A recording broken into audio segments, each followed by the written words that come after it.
नमस्कार, स्वागत है आप सभी का। मैं हूं आप सभी के साथ रिया डंगवाल। आप देख रहे हैं HNN न्यूज, जुनून सच दिखाने का। बुलेटिन की शुरुआत करेंगे खबर हरियाणा के साथ।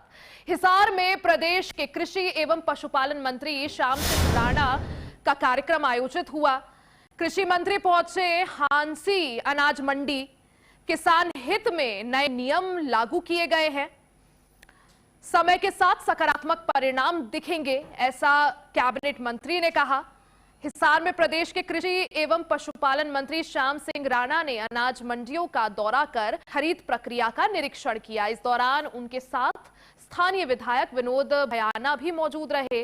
मंत्री ने मार्केट कमेटी और हैफेड अधिकारियों के साथ बैठक कर फसल खरीद और उठान की स्थिति की समीक्षा की। इस दौरान उन्होंने किसानों के बंद के आह्वान पर कहा कि सरकार के नए नियम पूरी तरह से किसान हित में है और समय के साथ इनके सब परिणाम सामने आएंगे। बायोमेट्रिक प्रणाली पर उठ रहे सवालों के बीच मंत्री ने स्पष्ट किया आई स्कैन या आढ़ती के माध्यम से भी सत्यापन कर सकते हैं। साथ ही उन्होंने कहा कि बंद के दौरान आवक भले ही प्रभावित रही, लेकिन उठान कार्य तेज हुआ है। अंत में अधिकारियों को पारदर्शी और सुचारू खरीद प्रक्रिया सुनिश्चित करने के भी दिशा निर्देश दिए गए।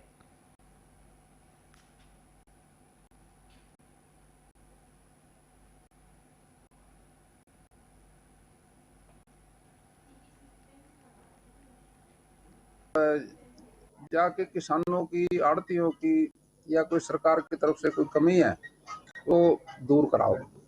अभी सारी जगह हमारे विधायक मंत्री फील्ड में है, तो ये संदेश है। बाकी किसी किसान की कोई दिक्कत हो वो हमने कोशिश की सुनने की, किसी आड़ती की हो उसकी भी कोशिश की, और मौके पे जितना हो सकता है उसको सुन के दूर करते हैं। चंडीगढ़ से संपर्क करके उन बातों का निपटारा कर देते हैं।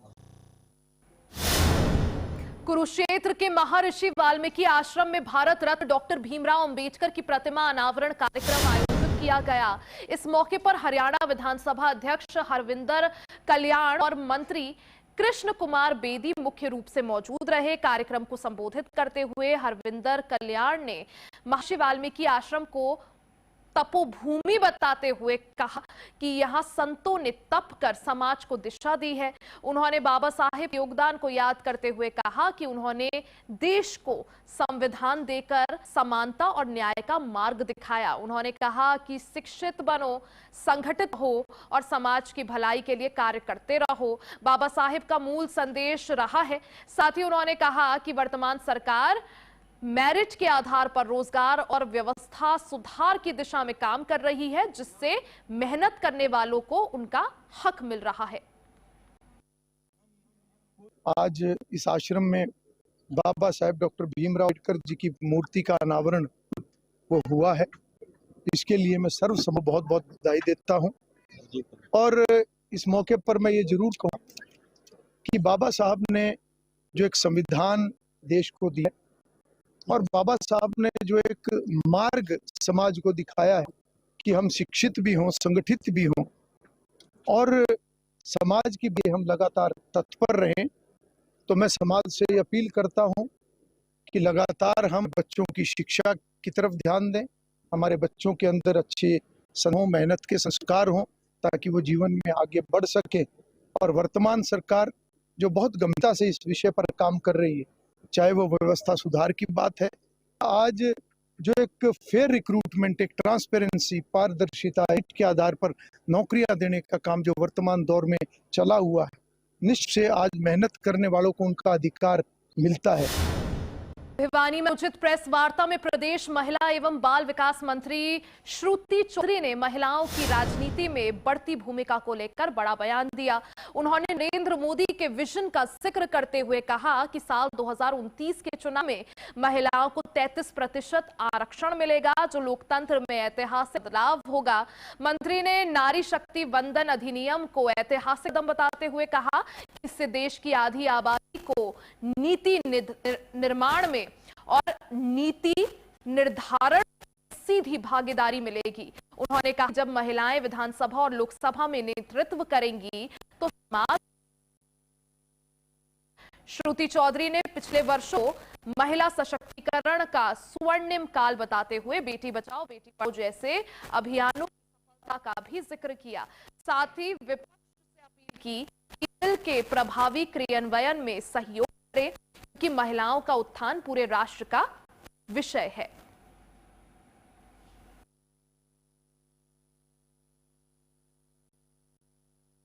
एक बहुत ऐतिहासिक कदम माननीय प्रधानमंत्री जी के नेतृत्व में होने रहा है, जहां पे 50% जो हमारी पॉपुलेशन है उसके लिए जो महिला पॉपुलेशन है, लोकसभा में 1/3 1/3 रिजर्वेशन, लोकसभा विधानसभा में जो अमेंडमेंट पास करा जा रहा है कि उसके तहत आने वाले चुनाव में 2029 में अब जो पार्टिसिपेशन होगा 1/3 हमारी महिलाओं का, तो ये एक बहुत बड़ा माइलस्टोन है।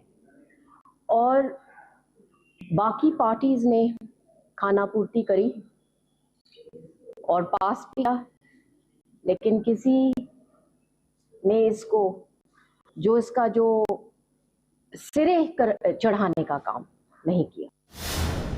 कुरुक्षेत्र स्थित जाट धर्मशाला में भाईचारा स्नेह मिलन कार्यक्रम का आयोजन किया गया। कार्यक्रम में हरियाणा के पूर्व मंत्री कैप्टन अभिमन्यु ने मुख्य रूप से शिरकत की। इस मौके पर उन्होंने समाज में भाईचारे को मजबूत करने का संदेश दिया और कहा कि ऐसे कार्यक्रम सभी जिलों में आयोजित किए जाएंगे। उन्होंने कहा कि कुछ लोग इस कार्यक्रम को लेकर भी प्रयास कर रहे हैं कि राजनीतिक स्वार्थ के चलते समाज में भाई कमजोर किया जा रहा है, लेकिन ऐसे लोगों से ऊपर उठना पड़ेगा जिसके कड़े शब्दों में निंदा होनी भी। अनाज मंडियों में नए नियमों को लेकर पूछे गए सवाल पर उन्होंने कहा कि सरकार नीतियों के सकारात्मक परिणाम आ रहे हैं, हालांकि जहां कमी है वहां सुधार किया जाना चाहिए। वहीं 2016 की घटना पर टिप्पणी करते हुए पूर्व मंत्री ने कहा कि उस समय प्रदेश का भाईचारा प्रभावित हुआ था, बड़ी जनहानि हुई थी, जिसे उन्होंने एक गहरे राजनीतिक षड्यंत्र से जोड़ा है और कहा कि सच एक दिन सामने जरूर आएगा।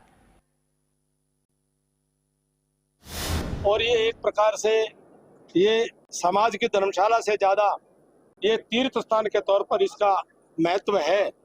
और पूरी कमेटी ने, हमारे प्रधान श्रीमान कृष्ण चौकन जी ने और पूर्व प्रधान चरणजीत सिंह जी और पूरी कमेटी ने जो आज इतना बड़ा ये कार्यक्रम यहाँ पर आयोजित करके और समाज के हमारे भाईचारे का एक संदेश देने का जो मौका दिया है, और यहाँ से सर्व समाज के भाईचारे का जो संदेश जा रहा है, इससे स्पष्ट होता है कि ये धर्मशाला वो केंद्र है जिसमें केवल जाट समाज की नहीं बल्कि समाज की श्रद्धा सदा रही है और आगे भी बनी रहे, ये संकेत आज की कमेटी ने दिए।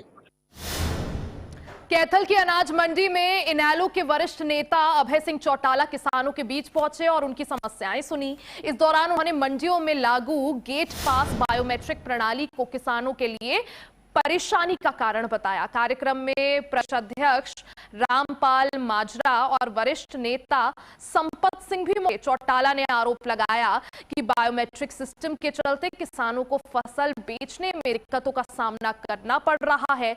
उन्होंने राज्य सरकार की नीतियों को किसान विरोधी बताते हुए कहा कि प्रदेश में कानून व्यवस्था कमजोर हो रही है, बेरोजगारी है और महंगाई से आम जनता परेशान है। अभय सिंह चौटाला ने किसानों को आश्वासन कि इनेलो उनके हकों की लड़ाई जारी रखेगा और सरकार से बायोमेट्रिक गेट पास व्यवस्था खत्म करने की भी मांग की जाएगी।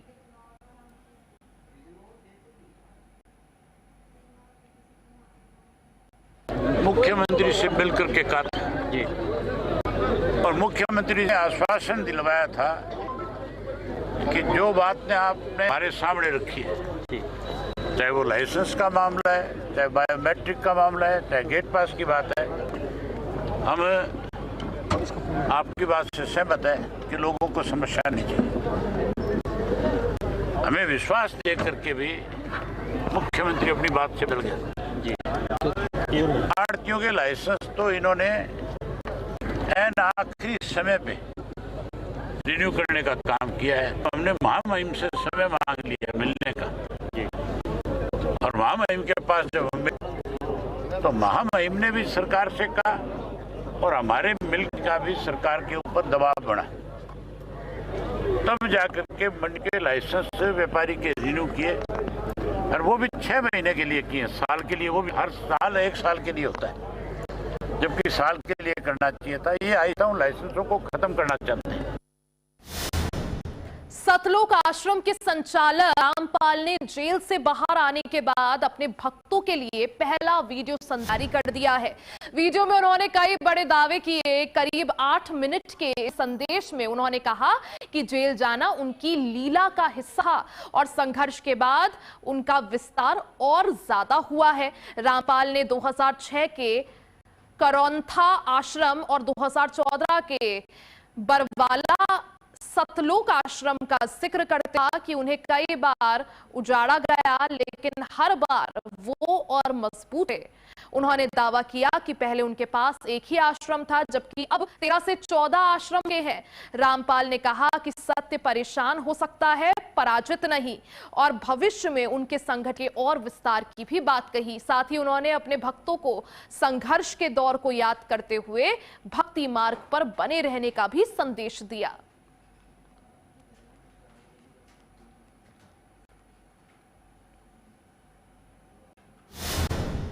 यहां रुकेंगे छोटे से ब्रेक के लिए, फौरन वापस आएंगे, बने रहे हमारे साथ।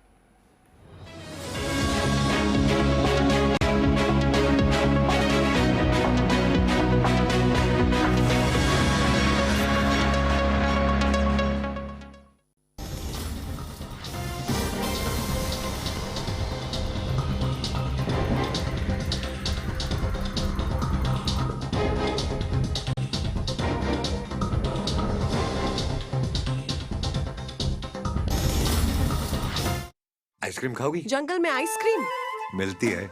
समर कूल रेफ्रिजरेटर, आप अपनी ड्यूटी निभाओ, ये अपनी ड्यूटी निभाएगा। समर कूल, लाइफ बनाए वंडरफुल। गोल्डी हिंग का तड़का लगे तो सभी दबा के खाते हैं। गोल्डी हिंग, कण कण में जान।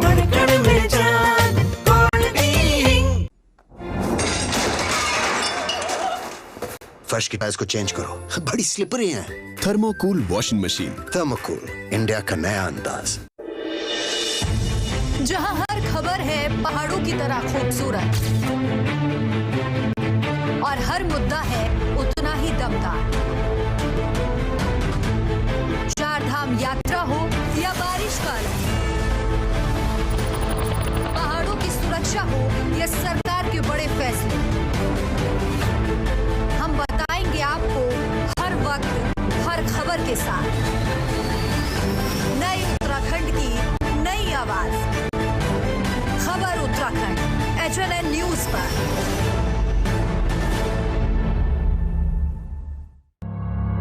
जब हर तरफ खबरों का शोर हो,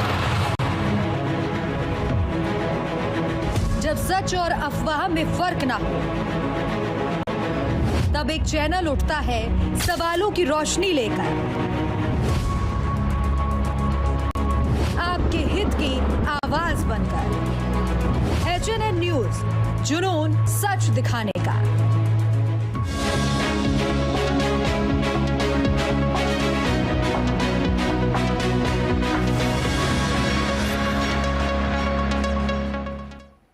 और एक बार फिर से आप सभी का स्वागत है। खबरों में आगे बढ़ते हैं। खबर गुरुग्राम से है, जहां गुरुग्राम में चेन स्नैचर्स के हौसले बुलंद होते जा रहे हैं। अशोक विहार फेज 3 में दिन दहाड़े एक महिला के गले से करीब 20 ग्राम सोने की चेन झपट ली गई। पूरी वारदात सीसीटीवी कैमरे में कैद हो गई।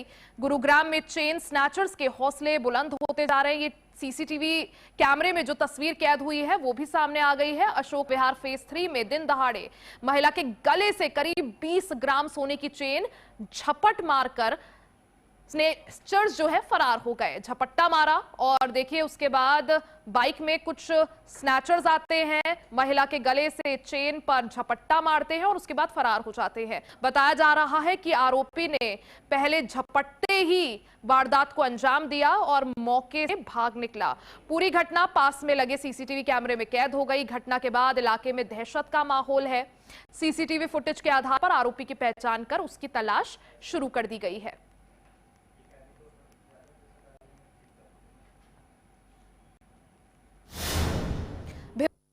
जहां भिवानी के धनाना गांव की बॉक्सर बेटी प्रिया एशियन बॉक्सिंग चैंपियनशिप में गोल्डन गर्ल बनी है।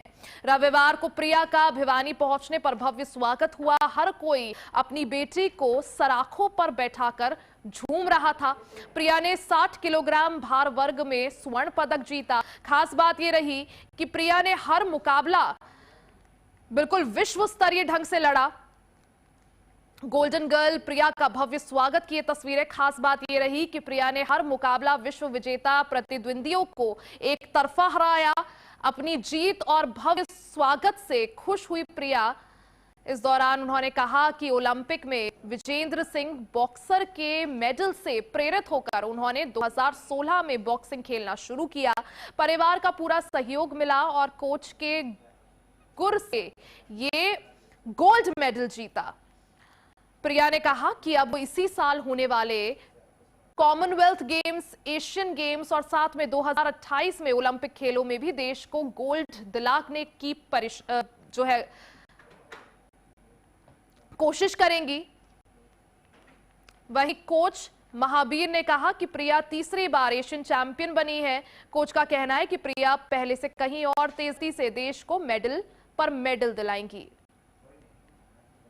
ये मेरी फर्स्ट एशियन चैंपियनशिप की जो मंगोलिया में थी और इसकी बहुत ही ज़्यादा खुशी हो रही है कि मैं अपने देश के लिए गोल्ड मेडल जीत के लाई। और मेरी अभी आगे कॉमनवेल्थ और एशियन गेम्स हैं, उसके लिए भी मैं बहुत कड़ी मेहनत करूंगी।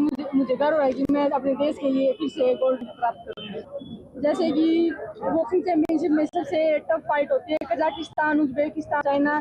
तो मेरी फर्स्ट फाइट थी कजाकिस्तान की बॉक्सर के साथ ही। तो कोचेज को भी ऐसा था कि ये फाइट थोड़ी टफ रहेगी, लेकिन उन्होंने मुझे स्ट्रेटेजी बनाई हमने और उस हिसाब से मुकाबले को एक तरफा 5-0 से जीता। दूसरी फाइट मेरी चाइना की बॉक्सर के साथ थी जो कि 2 बार की वर्ल्ड चैंपियन रह चुकी थी। फिर कोचेज ने मुझे उत्साह दिया, फिर मैंने उस फाइट को भी 4-1 से जीता। और अगली फाइट मेरी वहीं की रहने वाली मंगोलिया बॉक्सर के साथ थी, उसको मैंने एक तरफा 5-0 से मारा।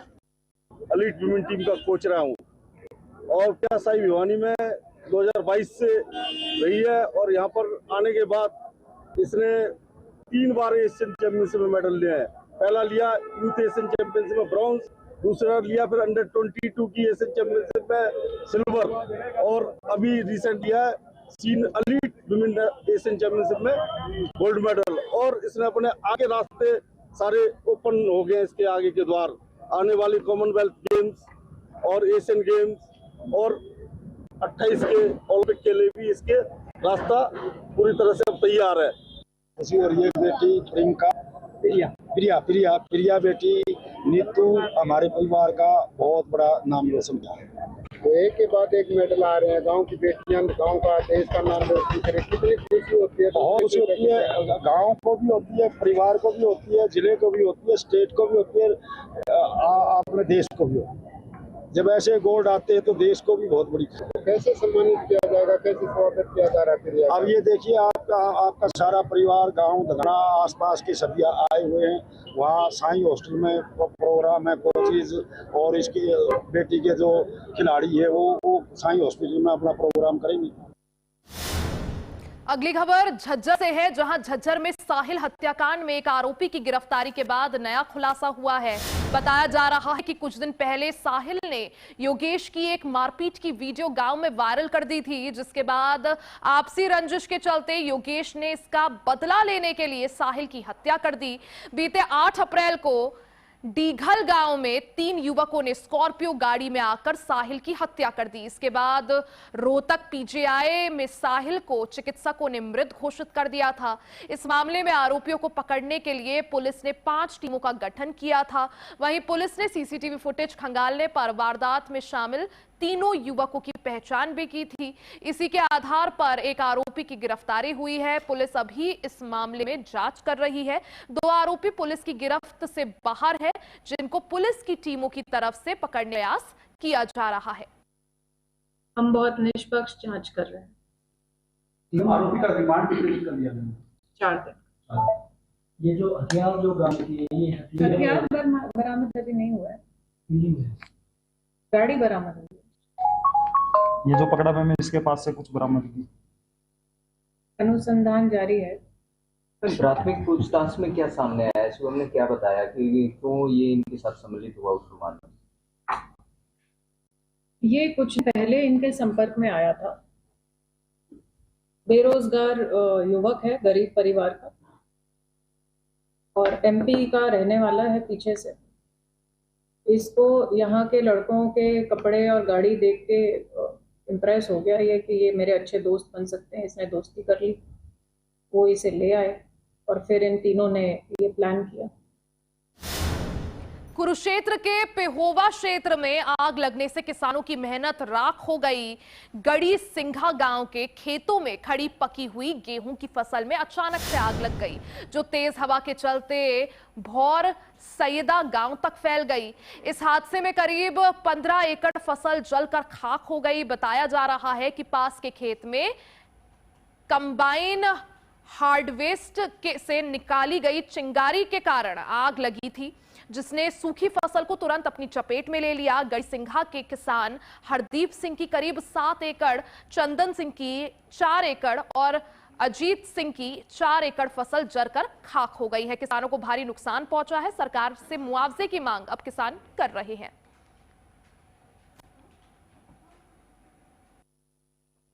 यहाँ जैसे हमें एकदम दूरभाष पे सूचना मिली थी कि कुछ गेहूं, खड़े गेहूं में आग लगी है, तो यहाँ मौके पे आके हमने देखा तो कम से कम 15-20 एकड़ जमीन खड़े गेहूं के वो जड़े हुए थे। और वो जो रकबा है वो गड़ी सिंघा का और बोरसैदा का कुछ बताया जा रहा है। कल पटवारी द्वारा तस्दीक करवा ली जाएगी, लेकिन मौके पे ही ट्रैक्टर था और किसानों की सूझबूझ से बहुत बड़ा नुकसान होने से बच गया है। किसानों ने मौके पे ही ट्रैक्टर चला दिए थे और मेरी सभी किसानों से अपील है कि इस तरह का थोड़ी सावधानी बरतें, कटाई के टाइम भी और वैसे भी गेहूं में निरीक्षण करें। 15 एकड़ का नुकसान हुआ है। 7 किले मेरे हैं और 4 किले चंदन सिंह के हैं और 4 किले इधर ये और सैदा के हैं। अजीत उनको ठेके पे दे रखी है। आपका क्या नाम है? हरदीप सिंह। कुछ जो ट्रैक्टरों के साथ में वाइब हुई है उसकी वजह से बस वो जुताई करी, उसी से कंट्रोल हुआ। वो भी काफ़ी नुकसान है। बीच में जुताई करी, फिर कुछ आग लगी, कुछ जुताई होगी। फायर ब्रिगेड, पुलिस प्रशासन पहुंच गया था? आए थे पुलिस प्रशासन भी, तो लेट ही आए फायर ब्रिगेड, तब तक तो हमने काबू कर ली थी। हमारे पास डायल 112 से 2:27 पे मैसेज आया था कि बोरसैदा से यहाँ पे खेतों में आग लगी हुई है। तो हम यहाँ मौके पे पहुँचे, 10 से 12 मिनट में हम यहाँ पे पहुँच गए। तो यहाँ पर आके हमने देखा कि आग काफ़ी तेज थी, जिसमें 3 किले जो है तिलक राज जी के जल चुके हैं, 7 किले हाजी के हैं और 3 किले चंदन सिंह के हैं। और आग को मौके पे कंट्रोल कर लिया गया है, जिससे पास में खड़ी हुई फसल को बचा लिया गया है।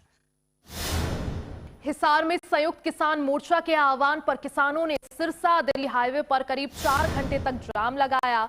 सुबह 11 बजे से दोपहर 3 तक चले इस प्रदर्शन में किसान और मजदूर संगठनों ने हिस्सा लेते हुए सरकार के खिलाफ जमकर नारेबाजी की। किसान नेताओं ने गेट पास और बायोमेट्रिक प्रणाली को तुरंत बंद करने, नए मंडी नियमों को वापस लेने और पुरानी खरीद व्यवस्था बहाल करने की मांग की। उन्होंने चेतावनी दी कि अगर ये व्यवस्था जो है पुरानी वाली शुरू नहीं की गई तो इस आंदोलन को और ज्यादा उग्र रूप दिया जाए। इस दौरान एसडीएम राजेश कौथ ने बताया कि जाम के बावजूद इमरजेंसी सेवाओं के लिए रास्ता खुला रखा गया। दोपहर 3 बजे के बाद हाई बोल दिया गया, जिसके बाद यातायात सामान्य हो गया।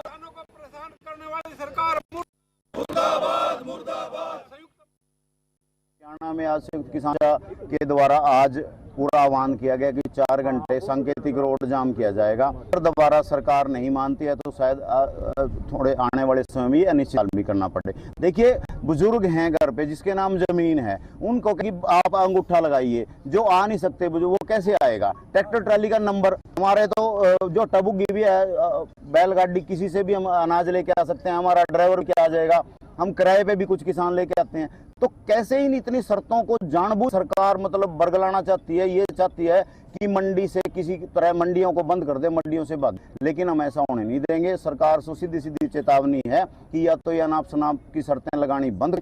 देखिए, बायोमेट्रिक प्रणाली जो सरकार ने एक किसानों के डेथ वारंट के जो लगाए हैं काले कानून, इसके विरोध में आज संयुक्त किसान मोर्चा पूरे देश में रोड जाम कर रखे हैं 4-4 घंटे के लेके।